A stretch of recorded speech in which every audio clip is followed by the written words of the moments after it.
At sa dugo rin ng Florigine Koino na yan, dumadaloy yung dugo ng nanay niyang wala talagang pakialam. Ito yung tipong galit na yung kami, galit na kami.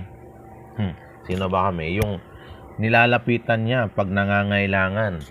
Galit na kami. Sigaw ng sigaw yung tatay kong magsikap kayo.